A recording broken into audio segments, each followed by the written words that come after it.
I love maps. And I love map games.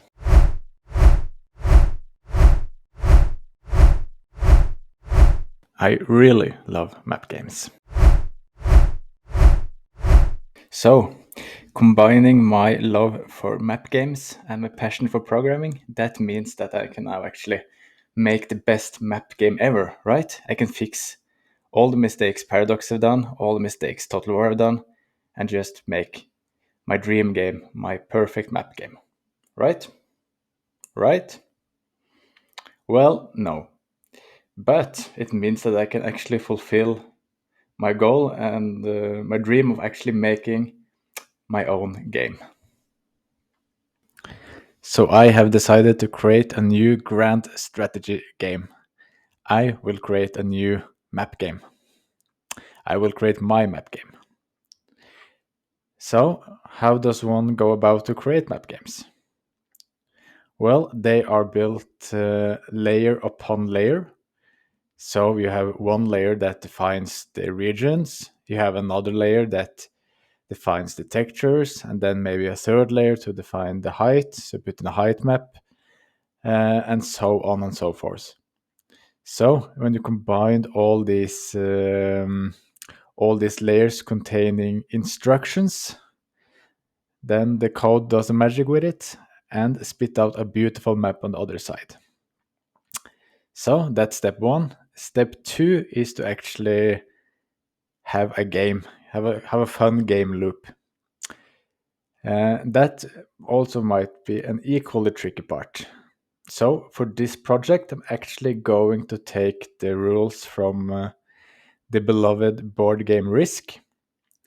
So I will create a map using the typical map game methodology, and then slap the Risk rules on top of it. Then my next question came: which game engine should I choose?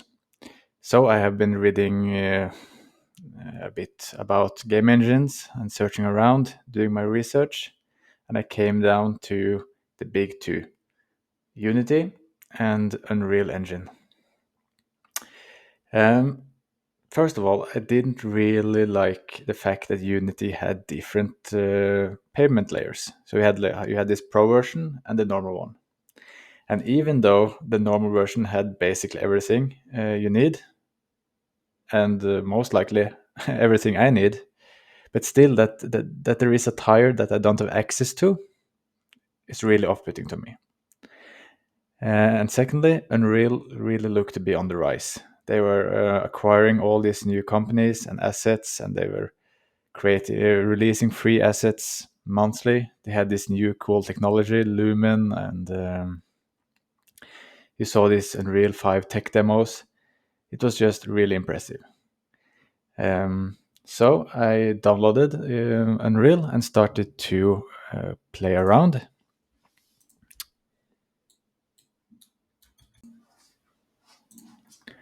Working with Unreal Engine felt like having access to nuclear missiles. It's so powerful. There are features upon features upon features. If you can think of it, you can do it. But there also lies the problem. For me, it felt a bit daunting actually to have access to all these tools. There are so many different ways of doing the same thing, and it generally felt a bit bloated. It took a while to start it up. If I worked on my laptop, the engine was barely usable, so it made me much stationary. And I felt also working always on such a high level that I felt a bit disconnected from what was actually happening in the base. But then a new contender showed itself: Godot. I just fell in love instantly. Godot is simple, yet powerful, and best of all, it's free and open source. Godot supports C Sharp, C++, but also has its own integrated script language, GD script, which is quite similar to Python. So it makes it also really easy and, best of all, really fun to work with. So my new weapon of choice were Godot, and I instantly started to play around with that as well. Now that we have all the tools in order, let's start to actually make the game, the grand strategy map game.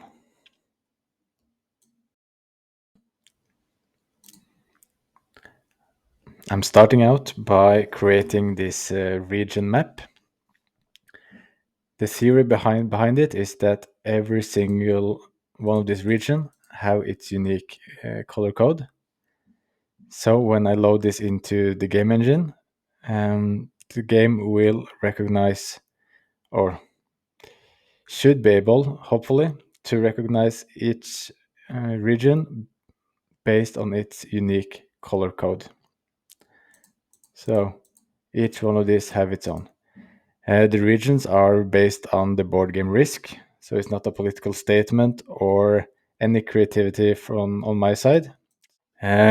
In Godot, I started out actually by making myself editor, so it would be easy for me to create and store the information I need about the different regions.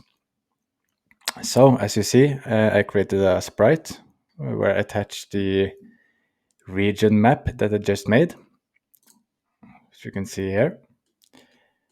And then I created a grand strategy camera, which has like basic properties like zoom in and out.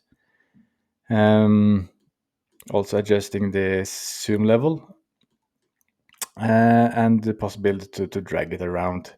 So just makes it easier to work with.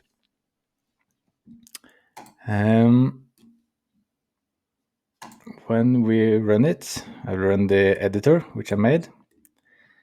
And now you can see when I click on the different regions, it does recognize the color code, if you remember that from Krita. And then I am able to set the name. So I can, for example, I can change to Northern Europe 1. And it also sets the continent that I choose from a pre-made list of the different options, and same with owner.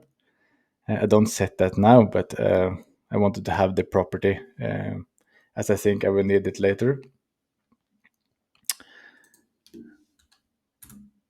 So now when I saved, that will produce a text file called regions.txt. So this stores the region name and the continent. So 5 in this case will be Asia, and 0 is no player, but if I want to predefine owner, that would be there. Let's try to find the one that I just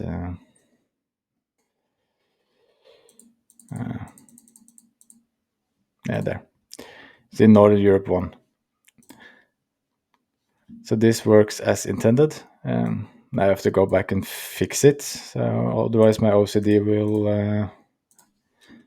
have some troubles. Save. Good. So after doing this, I also made like this validation tool to make sure that I don't have any regions without any name.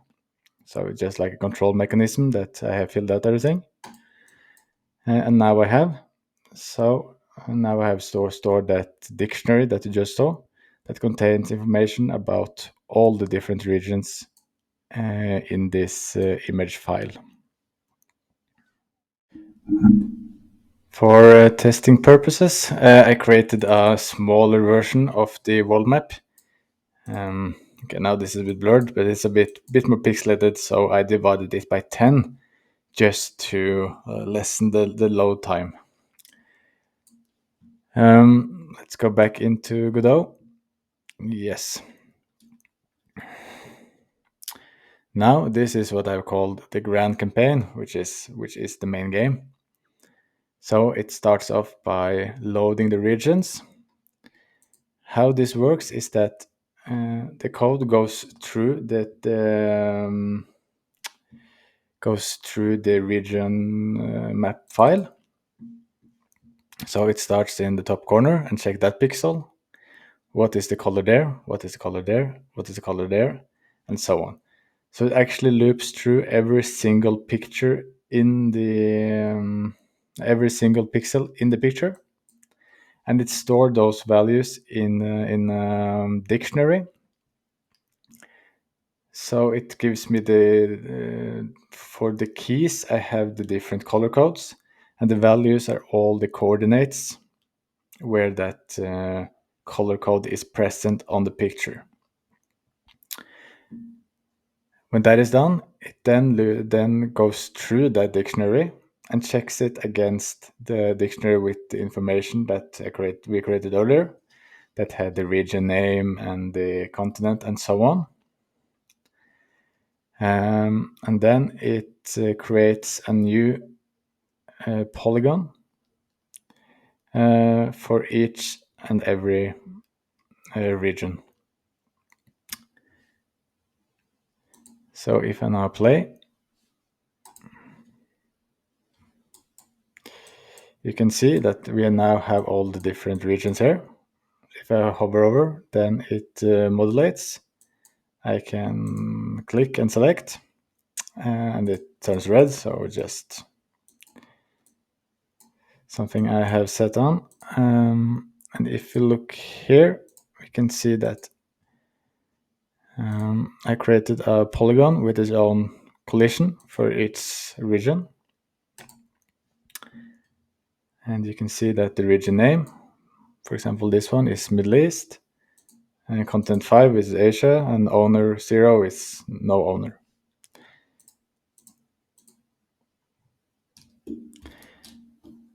Another property calculated is the center.